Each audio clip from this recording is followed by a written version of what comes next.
अस्सलाम वालेकुम future lawyers, welcome to Anu's legal word.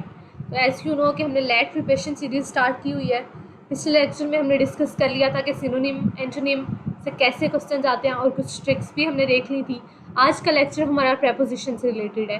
ये बहुत इंपॉर्टेंट है क्योंकि एटलीस्ट 12 MCQs प्रेपोजिशन से रिलेटेड आते हैं और हम इसे बहुत फ़न वे में लेके चलेंगे, बहुत अच्छे से एग्जांपल्स के साथ समझेंगे। क्योंकि मुझे पर्सनली लगता है कि अगर ग्रामर को क्रैम करने की कोशिश की जाएगी, रट्टा लगाया जाएगा तो ये बहुत हेक्टिक हो जाता है, लेकिन अगर इसे समझ लिया जाए तो ये एक गेम बन जाती है। तो मैं तो हमेशा ग्रामर को बहुत फ़न वे में लेके तैयार करती हूँ, उसकी एग्जांपल्स देखती हूँ, ट्रिक्स देखती हूँ कि कैसे कैसे हम इसे कर सकते हैं। तो इंशाल्लाह आज मैं आपको भी ऐसे ही सिखाने की कोशिश करूँगी।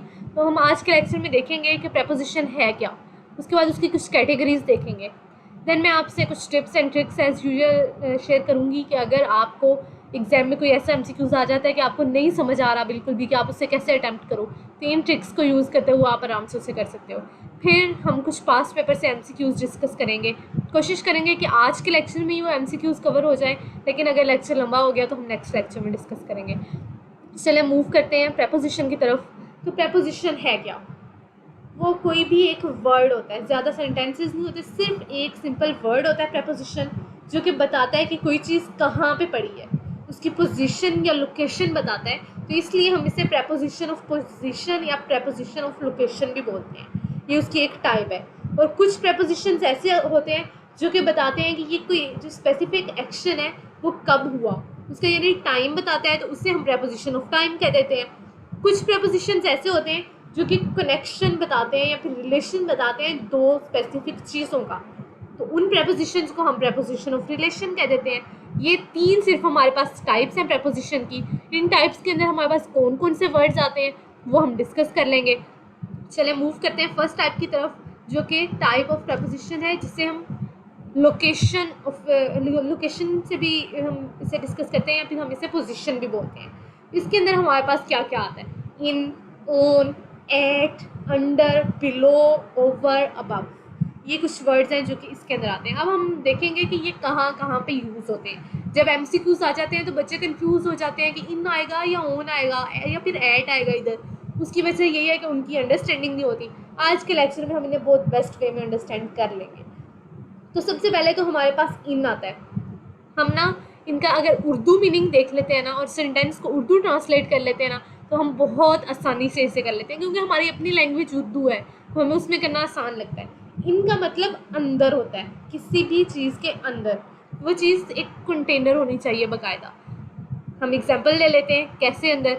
The book is in the box, या फिर the book is in the bag, इसके अंदर हो गया। या फिर मेरा my credit card is in my purse, in हो गया। The pen is in my geometry, the water is in glass, या फिर the coffee is in cup. वो एक स्पेसिफिक कंटेनर है और उसके अंदर वो चीज़ है। इनका हमें पता लग गया अंदर होता है, तो हम इन लगा देंगे। किसी भी कंटेनर के अंदर कोई चीज़ अगर पड़ी है हम इन लगा देंगे। देन हमारे पास आ जाता है ओन। ओन का मतलब क्या है उर्दू? ऊपर। किसी भी फ्लैट सरफेस के ऊपर अगर कोई चीज़ पड़ी है ना, हम ओन लगा देंगे। ठीक है, अब इसकी एग्जांपल्स ले लेते हैं। कैसे? हम एग्जांपल लेते हैं, the laptop is on my study table. Study table एक फ्लैट सरफेस है हमारे पास, उसके ऊपर वो उसके ऊपर वो लैपटॉप पड़ा है, ओन लगा देंगे। एक चीज़ याद रखनी है, जो चीज़ किसी चीज़ के ऊपर पड़ी है वो छोटी होनी चाहिए और सरफेस बड़ी होनी चाहिए। ठीक है, लाइक रजिस्टर है, नीचे पेंसिल पड़ी है, ऊपर रजिस्टर पड़ा है, तो हम ये नहीं कहेंगे the register is on my pencil, ऐसे नहीं होगा। सरफेस हमारी बड़ी होनी चाहिए। ठीक है, एक हमने एग्जांपल ले ली लैपटॉप की। दूसरी हम ले लेते हैं, the frame is on the wall. Wall भी एक सरफेस है हमारी, बेशक फ्लैट सरफेस है, बेशक वो हॉरिजॉन्टल नहीं है, वर्टिकल है, लेकिन वो एक सरफेस है हमारे पास। The frame is on the wall आ जाएगा। The dog is sleeping on the floor. Floor एक फ्लैट सरफेस है, उनका भी हमें पता चल गया कि ऊपर होता है। किसी भी चीज़ के ऊपर, फ्लैट सरफेस के ऊपर कोई छोटी चीज़ पड़ी है, हम कहेंगे ऑन द टेबल है या फिर ऑन द फ्लोर है। हो गया हमारा ये भी ऑन भी। इनका भी हमें पता चल गया, उनका भी पता चल गया। नोटबुक और पेंसिल स्टूडेंट्स पास रखिएगा और इन पॉइंट्स को नोट करते जाएं। जब आप इन्हें नोट कर लेंगे, फिर आप सैम्पल MCQs देखेंगे, आपको नहीं समझ आ रहा, आप इन पॉइंट्स को देख के अगर उन्हें करेंगे, एक दो बार आप मॉक ट्रायल्स जो है मॉक टेस्ट करेंगे, आपका अच्छे से तैयार हो जाएगा। लेकिन नोटबुक और पेंसिल आपके पास होनी बहुत ज़रूरी है, वरना लेक्चर लेने का कोई फ़ायदा ही नहीं होता। इन और ऑन हमने डिस्कस कर लिया। देन हमारे पास एट आता है। एट किसी भी स्पेसिफिक लोकेशन तो बाकियों में भी थी, बट इधर स्पेसिफिक लोकेशन हमें पता होगी। Like we will meet at coffee shop, specific coffee shop बता दी, एट लगा देंगे हम लोग। He reached at bus stop specific है, एट लगा देंगे हम लोग, ठीक है। एट किसी भी स्पेसिफिक लोकेशन के लिए यूज़ होता है। एट टाइम के लिए भी यूज़ होता है, लेकिन वो हम टाइम वाले जो है टाइप में जाके ही देखेंगे। अभी हम देख रहे हैं कि लोकेशन के लिए ये वर्ड्स कैसे कैसे यूज़ होते हैं।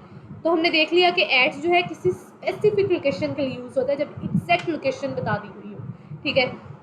हमें एट का भी पता लग गया। देन हमारे पास अंडर और बिलो आता है। दोनों का मतलब नीचे होता है उर्दू में, बट दोनों अलग जगह पे यूज़ होते हैं। अगर एग्जाम में आ जाता है कुछ भी नीचे के लिए, अंडर भी आ जाता है ऑप्शन में, बिलो भी, आप लोग तो कंफ्यूज हो जाएंगे, तो इसे हम इजी कर लेते हैं। अब कन्फ्यूजन आपकी बिल्कुल ख़त्म हो जाएगी। अंडर तब यूज़ होगा जब कोई चीज़ उसके डायरेक्ट कनेक्शन में नहीं है। लाइक आपका डॉग है स्लीपिंग अंडर द टेबल, ठीक है, उसका डायरेक्ट कनेक्शन नहीं है टेबल के साथ, आप अंडर यूज़ करेंगे। बिलो यूज़, हम ये तो नहीं बोलेंगे that dog is below the table, below नहीं यूज़ करेंगे, हम अंडर द टेबल यूज़ करेंगे। बिलो हम कब यूज़ करते हैं? जब उसका कोई डायरेक्ट कनेक्शन उस तरह से हो उसके साथ। लाइक हम कहते हैं my office is below the restaurant, directly connected है, हम बिलो यूज़ करेंगे, ठीक है। हमें पता लग गया अंडर और बिलो कब कब हम यूज़ करते हैं। देन हमारे पास दो वर्ड्स आते हैं, ओवर और अबव। ये दोनों, इन दोनों का मतलब भी ऊपर होता है, लेकिन ये दोनों अलग जगह पे यूज़ होते हैं। कब कब यूज़ होते हैं? ओवर तब यूज़ होगा जब दोनों चीज़ों का डायरेक्ट कनेक्शन, लाइक आप उसे टच कर रहे हो ना उस चीज़ को, तब आप उसे ओवर बोलोगे, ठीक है। बट अबव जो है आप उसे टच नहीं कर सक रहे, तब आप उसे अबव बोलोगे। एग्जाम्पल ले लेते हैं, the blanket is over the child को टच कर रही है, ब्लैंकेट उसके ऊपर है, उसे कवर कर रही है, हम ओवर यूज़ करेंगे, ठीक है। The umbrella is over me, मैंने उसे पकड़ा हुआ है, ओवर मी, मैंने उसे टच किया हुआ है, तो मैं ओवर बोलूँगी, अबव मी नहीं बोलूँगी। अब वो चीज़ें जिनसे हम डायरेक्टली इन टच नहीं है, अभी देख लेते हैं। The fan is over me नहीं आएगा, द फैन इज़ अबव मी आएगा, क्योंकि डायरेक्ट टच नहीं है। और अगर दो चीज़ों का कंपैरिजन चल रहा है तो भी हम अबव यूज़ करते हैं। The bird is flying over the other bird, इन दोनों का नेम है, तो ओवर नहीं आएगा इधर, अबव आएगा। The bird is flying above the other bird, ठीक है। या फिर हम एरोप्लेन का ले लेते हैं, the jet of Pakistan is flying above the jet of India, ठीक है। उन दोनों का कंपैरिजन चल रहा है, हम अबव यूज़ करेंगे। हमें पता चल गया in, on, at, under, below, over, above, ये हमारे प्रपोजिशंस ऑफ लोकेशन थी। ये कहाँ कहाँ पे हमने यूज़ करनी है, हमने इनकी एग्जांपल्स भी देखी। देन हमारे पास प्रपोजिशन ऑफ टाइम आती है, जो कि सिर्फ 3 है, बहुत इंपॉर्टेंट है, एग्जाम में बहुत बार आई हुई है, और हमेशा स्टूडेंट्स इसमें कंफ्यूज होते हैं। तो अब इसे गौर से सुन लेना है, और इसमें आपने एटलीस्ट कंफ्यूज नहीं होना। सिर्फ 3 है हमारे पास, एट, इन, ओ। एट कब यूज़ करेंगे? जब स्पेसिफिक टाइम आपको बता दिया गया है, specific time. We will meet at 3 o'clock, we will do it at night. Exact और स्पेसिफिक टाइम आपको बता दिया। लोकेशन में भी हमने देखा था कि स्पेसिफिक लोकेशन बताएंगे तो एट आएगा, इधर भी स्पेसिफिक आपको टाइम बताएंगे तभी आप एट यूज़ करेंगे, ठीक है। उसके बाद हमारे पास आता है इन कब यूज़ होगा? जब किसी लॉन्ग टाइम की बात हो रही है, ठीक है। जैसे हम कह रहे हैं we will discuss it in 2025 लंबा टाइम है, इन यूज़ करेंगे। वैसे मैं इसे और सिंपल अगर कर दूँ तो अगर साल की बात हो रही है या महीने की बात हो रही है, इन यूज़ करेंगे, ठीक है। अगर डे और डेट की बात हो रही है, ऑन यूज़ करेंगे।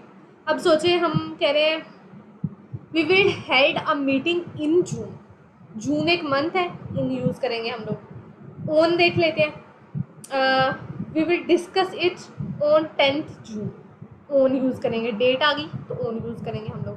डे आ जाए तब भी यूज़ करना है हमने on. The movie starts on Friday, हमें डे बता दिया है, हमने ऑन यूज़ करना है। बिल्कुल कंफ्यूज नहीं होना। साल या मंथ आ जाता है हमारे पास, इन यूज़ कर देना है। डे या डेट आ जाती है, ऑन यूज़ कर लेना है। स्पेसिफिक टाइम बता दिया आपको, एट यूज़ कर लेना है। कन्फ्यूजन ख़त्म हो गई टाइम की भी, हमने एग्जाम्पल्स भी इसकी कुछ देख ली। देन हमारे पास आती है रिलेशनशिप की टाइप, एक आती है प्रपोजिशन की, उसमें हमारे पास ऑफ आता है।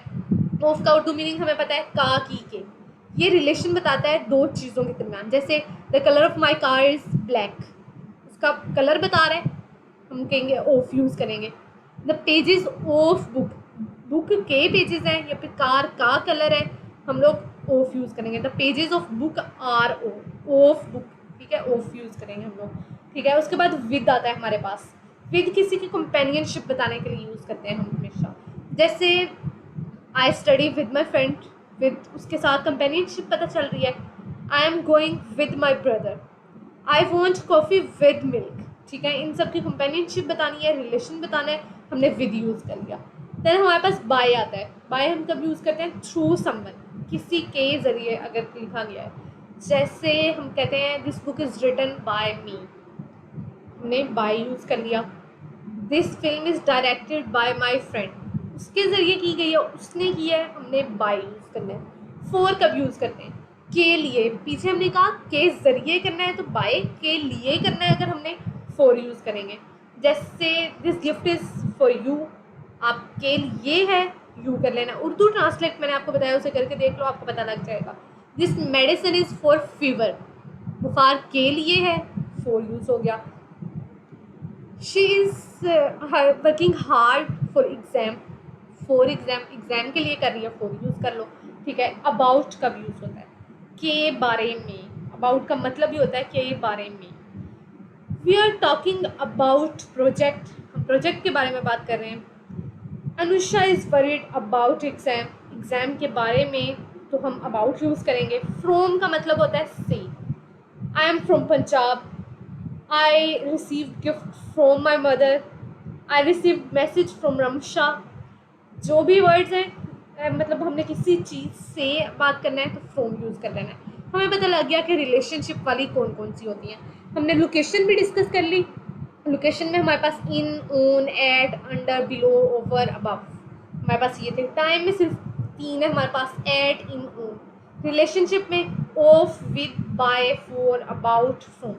इन सबको जो मैंने आपको कंसेप्ट दिया उसे आपने नोट डाउन कर लेना है रजिस्टर पे या नोटबुक पे। उसके बाद आपने जाके कुछ MCQs को ट्राई करना है। उन MCQs को ट्राई करते वक्त आपने इन्हें दिमाग में रखना है या फिर पास रजिस्टर रखना है। जहाँ पे आप अटक रहे हैं, आपको नहीं समझ आ रही, इधर इन आना था या ऑन आना था, आपके पास आ गया है कि कोई भी चीज़ आ गई है जिसमें like we will meet dash 10 July, ठीक है, we will meet dash 10 July. अब इन आएगा, ऑन आएगा, एट आएगा, आपने देख लेना है कि 10 जुलाई आ गया, डेट है तो हमें पता है कि डेट के साथ हमने ऑन लगाना होता है, वी विल मीट ऑन 10 जुलाई आ जाएगा, ठीक है।